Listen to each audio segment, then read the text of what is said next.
Ayo, dibiasakan kalau misalkan waktunya pelajaran semuanya tidak ada yang tidur. Ya, ingat tujuan kalian di sini. Oke, sebelum kita mulai pembelajaran, silakan didoa aja. Kita mulai pelajaran. Berdoa mulai.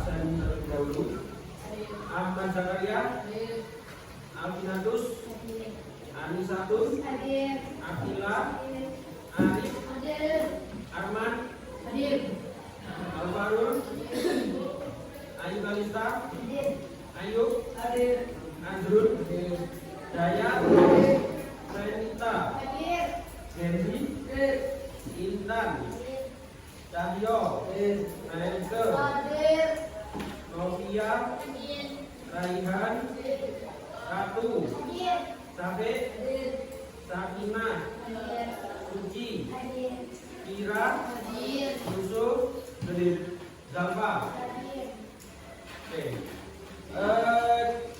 Kita akan mempelajari ya materi kita yaitu berpikir komputasional dan pengelolaan data. Itu mungkin sudah diajarkan juga di informatika atau di materi yang lain ya.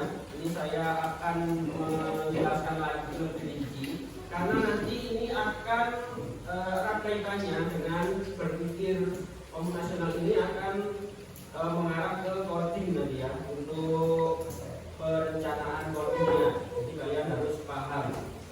Oke, kita mulai. Yang pertama itu menurutmu bagaimana cara kerja otak dalam memutuskan apakah kamu perlu membawa payung atau tidak? Menurut kalian bagaimana cara menjelaskannya? Menurutmu bagaimana cara kerja otak dalam memutuskan apakah kamu perlu membawa payung atau tidak? Melihat kondisi cuaca. Ada lagi? Masa kalau misalkan panas, apakah harus membawa payung? Tidak. Ya, membawa payung itu umumnya apa? Waktu hujan.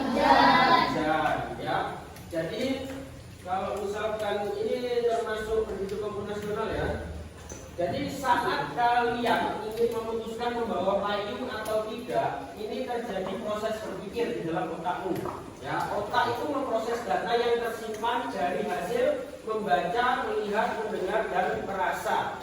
Ya, kalian kan pernah merasakan kalau hujan, ya kan? Sudah tersimpan di otak kalian bahwa hari ini mau hujan. Jadi otak kalian itu menginstruksikan untuk membawa payung. Ya, kalian mungkin pernah membaca atau mendengar informasi tentang tanda-tanda akan hujan atau tidak. Data itu akan tersimpan di dalam otakmu. Kemudian saat melihat kondisi alam atau langit, otakmu memproses dan mengaitkannya dengan data yang sudah tersimpan. Itu termasuk pendidik komputasional secara sederhana. Nah, untuk tujuan pembelajaran kali ini, ya, yang pertama adalah peserta didik dapat menjelaskan konsep berpikir komputasional dan mengaplikasikannya dalam menyelesaikan masalah secara sistematis dengan benar. Yang kedua, peserta didik dapat mengidentifikasi dan menerapkan konsep dekomposisi, pengenalan pola, abstraksi, dan algoritma dalam kehidupan sehari-hari dengan benar. Jadi kita ada dua tujuan pembelajaran. Oke, sebelumnya silakan kalian simak video berikut.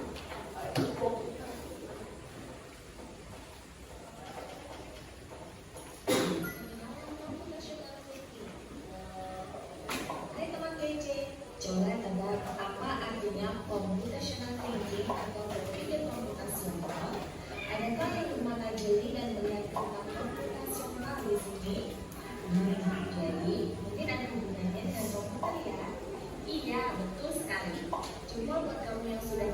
dengan benar. Berpikir komputasional adalah proses berpikir untuk menyelesaikan masalah dengan efektif dan efisien. Dalam ilmu komputer, proses berpikir ini dilakukan sebelum mulai menulis coding atau pemrograman. Jika sudah direncanakan dengan baik, maka coding yang ditulis akan sesuai dengan kebutuhan dan dapat diselesaikan dengan cepat dan tepat. Tapi ternyata berpikir komputasional juga bisa dilakukan tanpa komputer dan tanpa internet loh. Malah sebenarnya kita pun sudah menerapkannya dalam kehidupan sehari-hari, mulai dari membuat gigi, mencatat ringkasan pelajaran, hingga menyiapkan tas untuk sekolah besok. Wah, kalau kita sudah bisa menerapkannya setiap hari, berarti kita semua sudah mahir dong. Belum tentu. Contoh-contoh tadi kan menerapkan berpikir komputasional pada masalah yang sederhana. Masih banyak masalah yang lebih kompleks setelah yang perlu diterapkan untuk memecahkan masalah yang kompleks. Lalu berikutnya, apakah ada cara untuk mengasah kemampuan berpikir komputasional? Tentu ada. Selain bisa coba kamu terapkan ke masalah sehari-harimu, kamu bisa juga latihan soal untuk mengasahnya.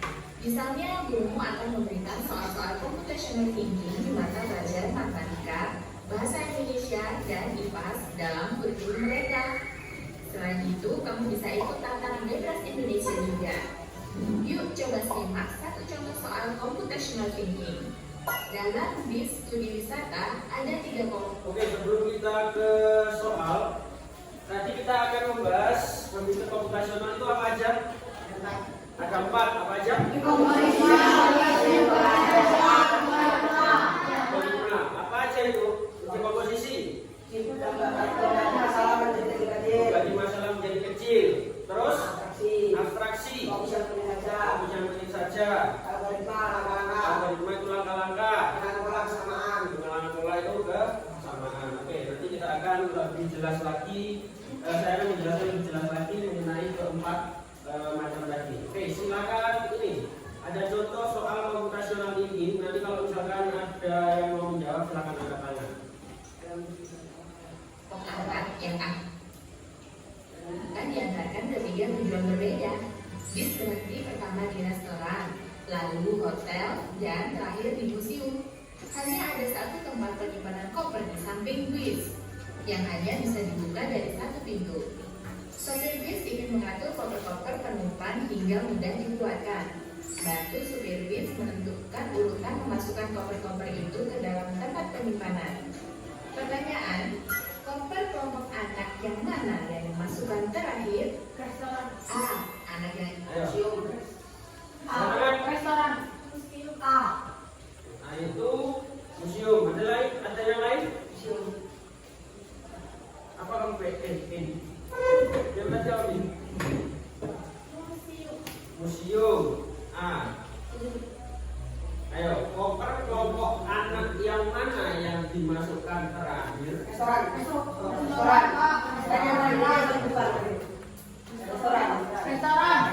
Museum atau restoran?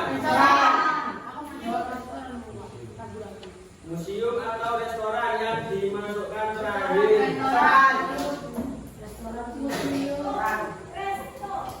Yang dimasukkan terakhir itu maksudnya di mana? Yang di atas paling terakhir berarti yang paling depan. Katakan yang pertama itu paling belakang. Nanti yang paling depan. Yang paling depan itu berarti yang akan dituju pertama kali. Apa yang dituju pertama kali? Restoran. Jadi koper kelompok mana yang dimasukkan terakhir? Restoran. Jadi restoran. Untuk yang paling tengah? Yang paling ujung? Museum. Jadi nanti ngambilnya berarti restoran dulu diambil. Terus habis itu kan kopernya si anak restoran tadi kan sudah keluar.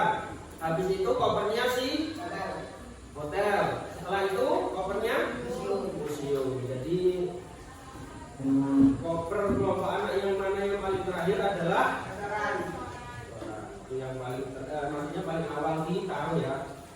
Oke, kita sudah mengenal apa itu computational thinking dan tadi sudah dijelaskan juga beberapa macam dari berpikir komputasional. Oke, sekarang saya akan menjelaskan lebih detail lagi. Yang pertama adalah konsep berpikir komputasional. Silakan dicatat juga, yang penting-pentingnya aja, jangan seluruhnya. Jawabannya kan Oke, konsep berpikir komputasional. Berpikir komputasional adalah proses pemecahan masalah dengan melalui tahapan pemahaman masalah, memecah masalah menjadi bagian lebih kecil, mengidentifikasi pola, mengabstraksi dan merancang algoritma. Jadi tadi ada beberapa hal ya yang saya jelaskan. Ini saya kira tidak perlu ditulis, dan setelah ini sudah ditulis. Ya, lihat judulnya aja, ayo. Menjadi bagian kecil, abstraksi, menyaring informasi penting, pengenalan pola, menemukan kesamaan dalam masalah, dan yang terakhir adalah algoritma atau langkah-langkah sistematis untuk menyelesaikan masalah.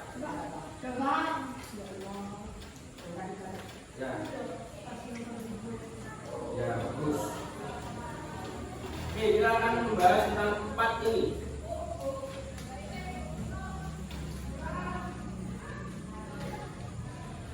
Yang memungkinkan seseorang untuk memecah suatu masalah besar dan kompleks menjadi bagian yang lebih kecil dan mudah dikelola. Misalkan kalian ingin mempersiapkan ujian, ya, hal-hal apa saja yang harus kalian persiapkan? Belajar, alat tulis, seragam, apalagi? Seragam semuanya itu termasuk seragam. Apalagi? Makanan juga boleh, karena kita kan butuh makanan juga, buku dan lain sebagainya. Jadi kalau misalkan kalian menghadapi suatu permasalahan, kalian harus memecah masalah tersebut menjadi bagian lebih kecil agar mudah dikelola. Ya, seperti contohnya ini.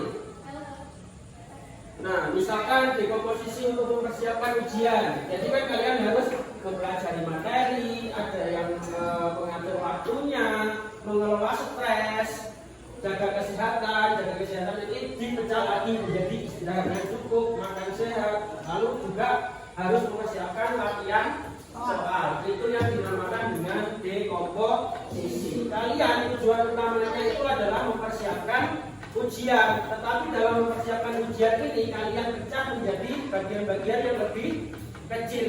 Ya, tujuannya tetap satu, untuk mempersiapkan ujian, ya, untuk mempermudah kalian dalam menganalisis permasalahan nantinya. Oke, lanjut dulu mengenai pengenalan pola. Pengenalan pola adalah kemampuan untuk mengidentifikasi kesamaan atau tren dalam suatu permasalahan. Ya, pengenalan pola sering digunakan dalam berbagai bidang, mulai dari matematika hingga ilmu komputer serta dalam kehidupan sehari-hari. Contoh sederhananya adalah ada yang suka main catur.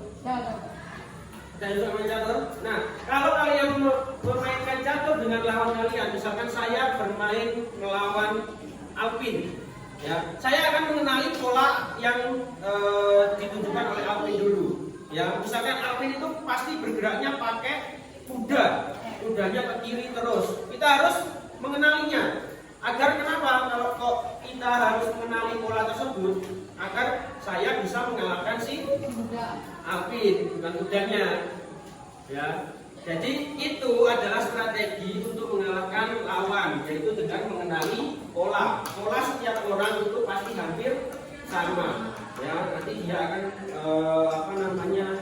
bergerak dengan pionnya dulu, dengan kudanya dulu, nanti akan ada kesamaan dari pola tersebut. Itu yang namanya pengenalan pola. Dalam dunia pemrograman, pengenalan pola berperan penting dalam menyusun kode yang lebih efisien. Pada aplikasi Scratch, ya, itu kan ada beberapa pola yang mungkin rumit, tetapi kan pola tersebut kadang berulang-berulang seperti itu. Nah, dalam pengenalan pola itu untuk kodenya itu agar lebih efisien lagi dalam melihatnya, jadi kita tidak kebingungan. Itu yang namanya pengenalan pola. Ini langkah-langkahnya ya. Lalu ada yang namanya abstraksi. Abstraksi adalah proses menyaring informasi yang relevan dan mengabaikan detail yang tidak penting agar suatu masalah menjadi lebih sederhana. Contohnya tadi, kalau misalkan kalian berpergian, ditanyai oleh teman kalian, kamu kemarin dari mana? Misalkan dari Batu Malang. Yang kamu ceritakan apakah yang tidur? Saya di Malang itu tidur. Saya di Malang itu mandi. Apakah itu yang diceritakan? Tidak. Yang diceritakan namanya? Serunya. Apa aja serunya misalkan? Bermain, petik apel, dan lain sebagainya. Jadi kita tidak menceritakan semuanya, ya, tetapi menceritakan yang penting saja. Itu yang namanya abstraksi, yaitu proses menyaring informasi yang relevan dan mengabaikan detail yang tidak penting. Ya, misalkan kalian ingin memantau langkah atau seperangkat aturan untuk mengerjakan masalah atau melakukan suatu tugas. Yang sering kalian temukan itu biasanya langkah-langkah membuat mie instan. Ya kan? Di sana kan ada langkah-langkah yang pertama merebus air, membuka bumbu, merebus air dan lain sebagainya. Itu kan ada langkah-langkahnya yang tertulis. Itu namanya algoritma. Ya, yaitu sebuah prosedur langkah demi langkah. Algoritma ini tidak hanya digunakan di dunia teknologi, tetapi juga banyak dijumpai dalam kegiatan sehari-hari seperti belanja. Terus algoritma membantu menemukan barang yang paling cocok dengan pencarian. Itu fungsi dari algoritma. Sekarang silakan untuk bergabung ke kelompoknya masing-masing, ya.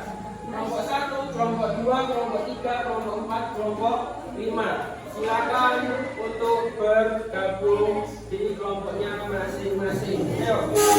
Kelompok 1, kelompok 2, kelompok 3, kelompok 4, kelompok 5. Ayo silakan mejanya dibentuk sesuai dengan kelompok masing-masing.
Sebagai penyelamat kota, ya.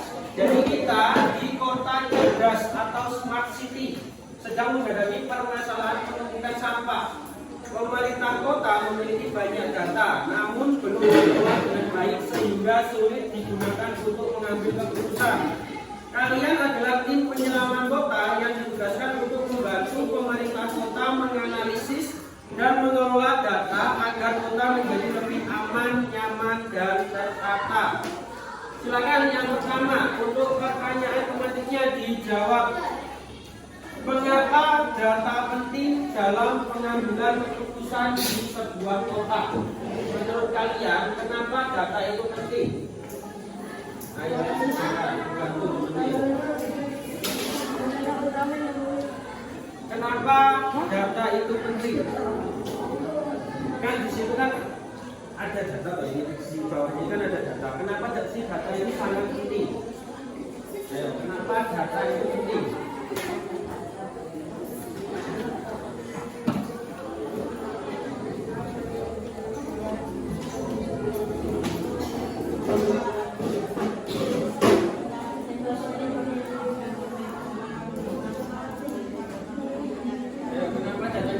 Kenapa sih data itu penting? Ayo, kenapa? Coba. Kota Malaysia di pengolahan data. Misalkan kalian ke sini ya.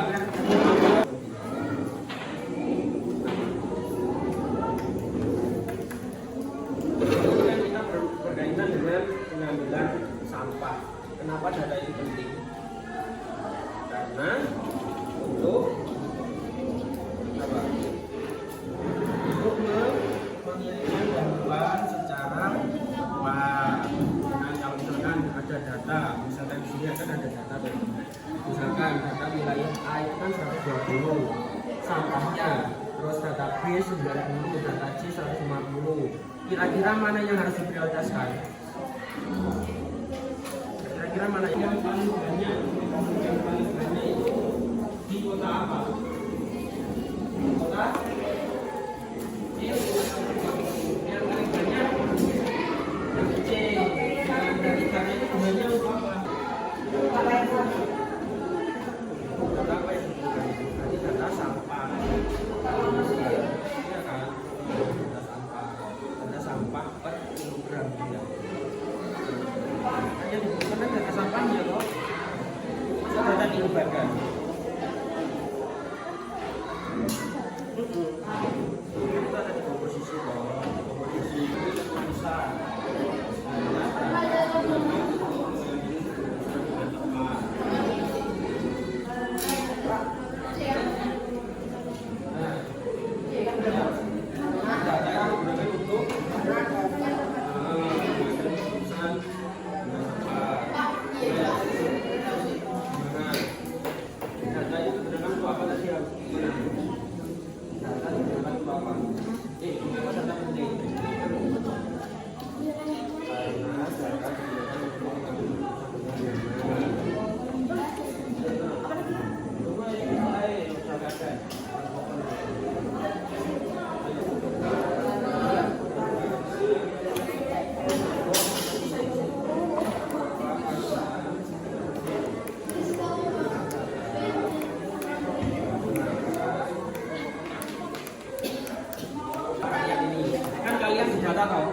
Kalian kelas apa? Kan didata kan? Kalau misalkan didata terus ada pakaian yang datang, kan itu membacanya kan mudah kan? Misalkan oh ini sudah punyanya kelas 7A, ya udah tinggal bagi ke kelas 7A. Kalau misalkan datanya nggak kelola dengan baik, kalian nggak dipisahkan dengan kelas 7A misalkan, ya udah ditulis aja secara kalian. Nah.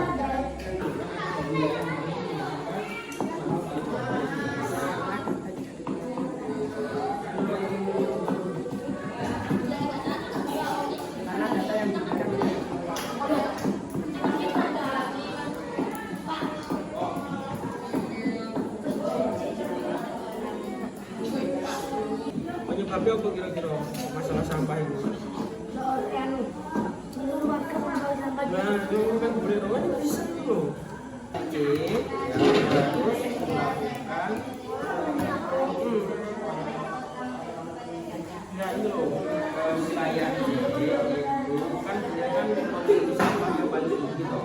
Jadi dia itu harus diatasi daripada wilayahnya.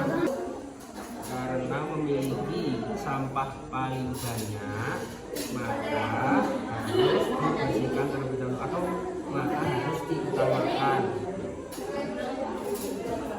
Diutamakan bukan dibersihkan, diutamakan dibersihkan.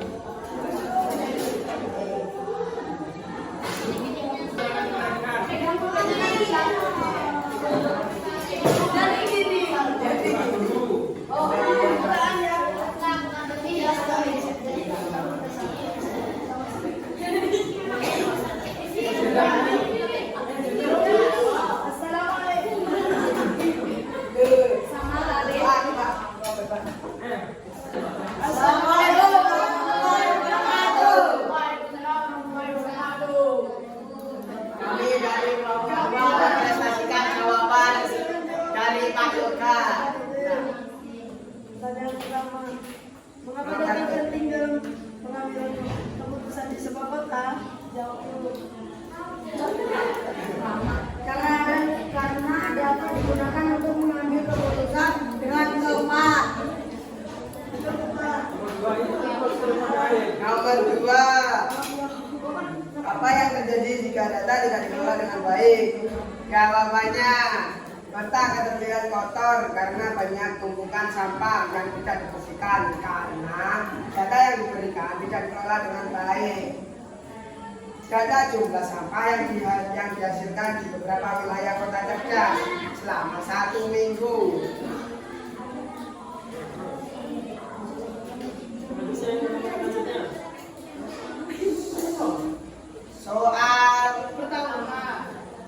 Soal pertama, pemecahan di atas menjadi beberapa bagian atau komposisi. Pertanyaannya, masalah utama penumpukan sampah, penyebab masyarakat membuang sampah sembarangan, data yang dibutuhkan, data wilayah yang memiliki sampah yang paling banyak, pengenalan pola, amati data di atas. 1. Wilayah mana yang menghasilkan sampah paling banyak? Wilayah C. Tentukan pola tertentu dari data tersebut. Wilayah C karena memiliki sampah paling banyak, maka harus dibersihkan terlebih dahulu. Abstraksi, informasi yang paling penting dari data tersebut untuk membantu pemerintahan kota adalah membersihkan kota agar sampah yang menumpuk menghilang atau bersih. Algoritma, susunan langkah-langkah algoritma untuk membantu pemerintahan kota mengelola sampah. Berdasarkan data tersebut, langkah-langkah wilayah yang harus dibersihkan pertama adalah wilayah C, yang kedua E, yang ketiga A, yang keempat D, kelima B. Analisis atau evaluasi dan memecah masalah. Apa kesulitan yang kelompok menghadapi dalam misi ini? Tidak ada. Bagaimana berpikir komputasional mana yang paling membantu? Semuanya. Bagaimana kerjasama kelompok selama menyelesaikan tugas bekerjasama dengan baik? Tutup kurung belajar. Oke, ada yang ditanyakan? Oke, terima kasih. Sekian, terima kasih. Assalamualaikum warahmatullahi wabarakatuh. Untuk kelompok 2. Oke, ada yang mau maju lagi? Kelompok lagi, siapa?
Udah, yang lain nggak boleh. Ayo cepat, ada waktunya. Salah. Balik. Ya, balik.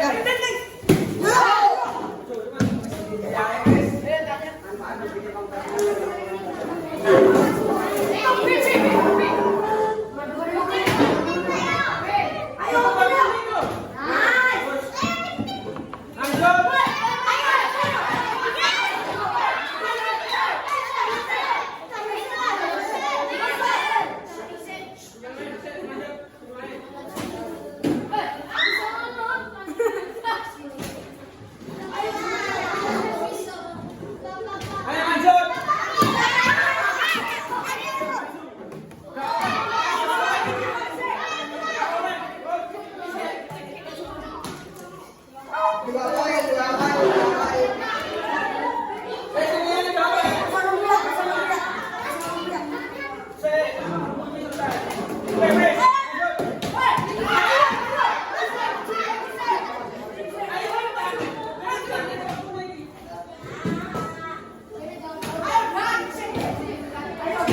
Ini wes bener lah. Ekonomi bener lah.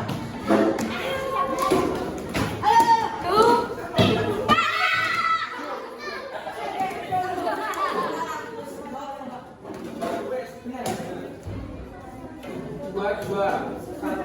Masih dia masih satu.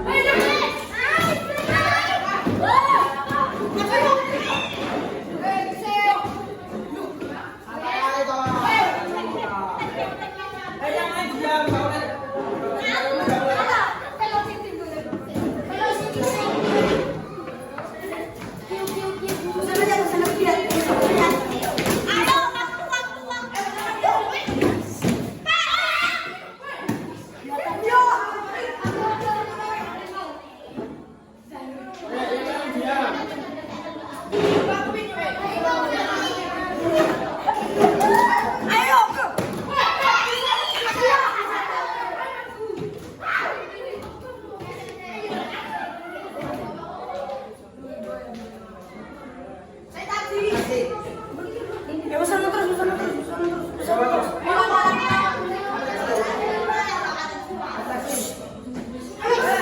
Satu, dua, tiga.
Silakan bawa hal-hal positif kalian ke